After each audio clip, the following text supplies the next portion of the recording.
Hey everybody, welcome back to the channel. This is Rob here at Smirking Gun Reviews, and I'm about to go to C2E2 in less than 24 hours. I just got my comic books today on Thursday. I didn't get them on comic book day, and so I wasn't able to make any reviews for them yesterday, but I've been kind of busy, and I really didn't know if I was going to review anything today. I might actually make some comic book videos from C2E2, like maybe do some reviews while I'm at the event or in my hotel room while I'm there. I don't know if that's anything anybody's interested in, because I am trying to do some stuff there with comic book writers, artists, creators, that kind of thing. That's the main reason why I'm going to C2E2, besides a couple of little things that I got going on the side. But I read a book today that if you clicked on this, you know what we're going to talk about. And it's a book that I really wanted to talk about before I went on my trip.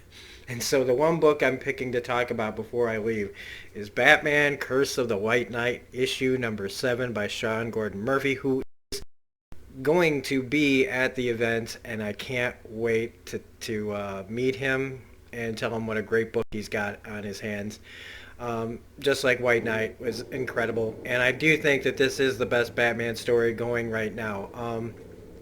It's great. It's a great homage. Oh, so many homages to the '89 Batman, and just for not just for that, just a love of Batman. I can feel it in here, and it just oozes that feeling. Like whenever I want to read a Batman book, if anybody goes, where should I start? I go, don't worry about starting at any particular issue. Just pick up the trade or the single issue, or you can get your hands on Sean Gordon Murphy's books on Batman, because it's pretty much the Batman stories that I've been kind of thirsty for.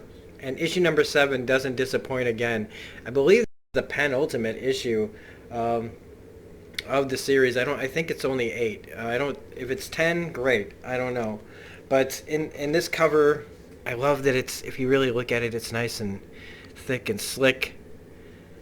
And this issue has one of my one of my greatest moments. I saw he posted on Twitter something from this issue, and I read it and I went, oh, what's the context of this? And I looked at it and I went, oh, okay, it's a reference to the '89 Batman movie. And he asked if it was too cringy, and I'm like, hell no, it's not too cringy.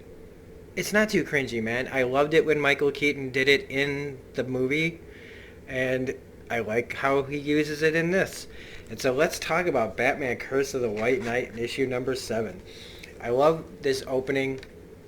Bruce blaming himself for his parents' death because he wanted to go to a movie. And that his dad told him that you can't touch my sword, you'll get hurt. And so it's why he wanted to see Mask of Zorro, so that he could learn how to use them. And so now he feels like because he wanted to do this, his parents died. And so Alfred is like, look, man, if you can go to the funeral, then you can hold this. And when we come home, I'll train you how to use it. It's just such a great Alfred and Bruce moment. I mean, this is the stuff that we were missing, in Tom King's run, is this kind of real connection. And also here, and I'm not knocking Tom King. This is just so much better. It's just so good.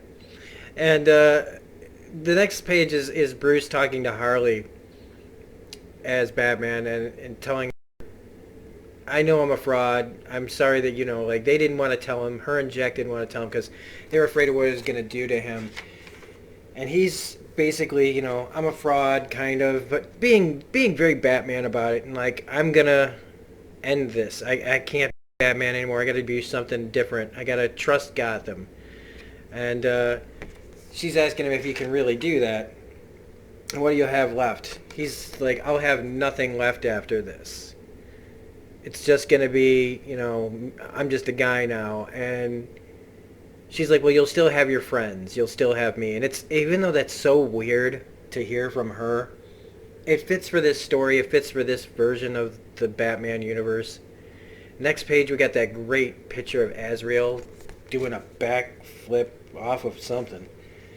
And he's running out of his medication. Great. He's running out of his medication. He's barfing. He's sick. He's dying. And I love the contrast of that, of like the person that he hurt, Barbara, is fighting, and her, she's young and she's strong and she's fighting back to from what he did to her. I love these two pages showing that kind of difference in the characters of one, you know, going on his way out, and one that was hurt and still on her way up, still fighting. They're both still fighting, but one's dying. And Bruce comes to her, and she's like, "Look, man, about my father, he was ashamed that he needed you, and he liked you, and he loved you, and he would support you in whatever you're doing. He would never tell you what to do." And so he comes out. Montoya's trying to give a speech about, like, we got to stop Azrael, and Batman comes on the screens. Now this is this is big. Bruce talking to everybody in Gotham.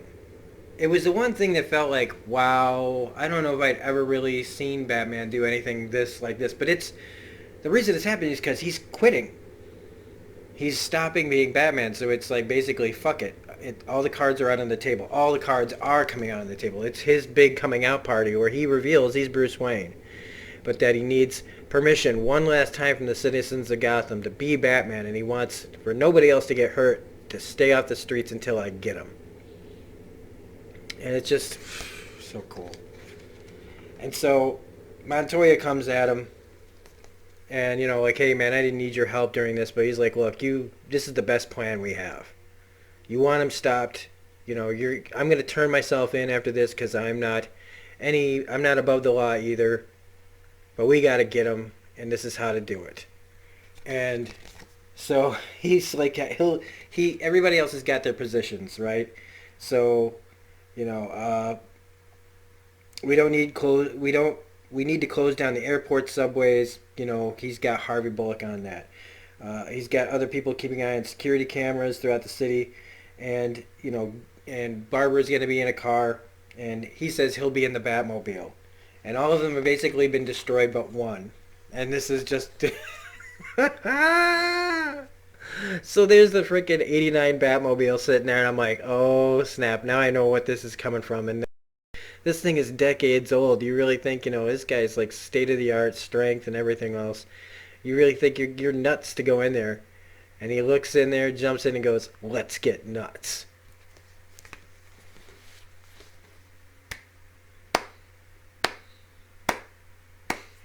That's all I can say, man. That's not all I can say.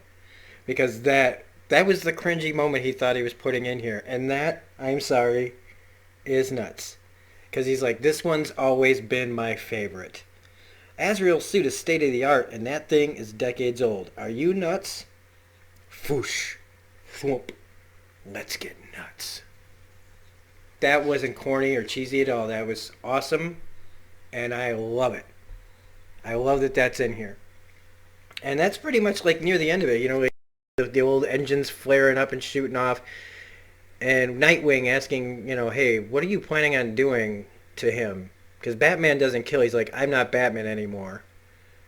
Batman's dead, and so is Azrael. And I like the look on Nightwing's face, and he shoots up the engine and tears a ass across there in the old '89 Batmobile, which they wouldn't call it the '89 Batmobile.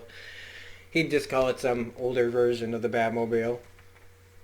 And he's out there waiting, out there standing out in the middle of the streets, mask off, and just hearing a voice saying, hey, Bruce Wayne, come in.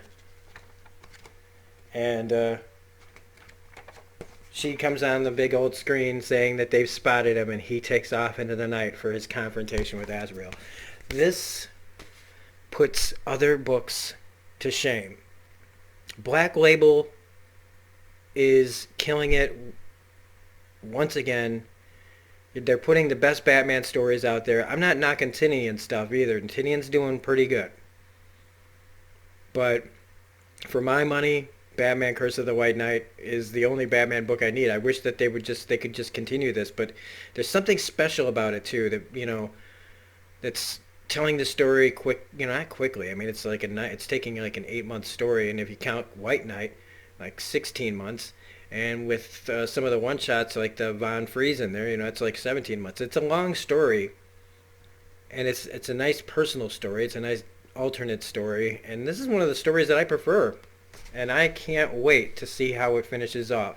So, if you like this review, please hit the like button, comment, share, subscribe, hit the bell for all notifications. Otherwise, keep reading comics, keep reading Batman Curse of the White Knight, and if you haven't read it already, pick it up as soon as you can. Otherwise, this is Rob at Smirking Gun Reviews saying have a great day. You can find me on Twitter at reviews_gun, and hopefully maybe you guys will see me walking around C2E2 if you're there. So, have a good one.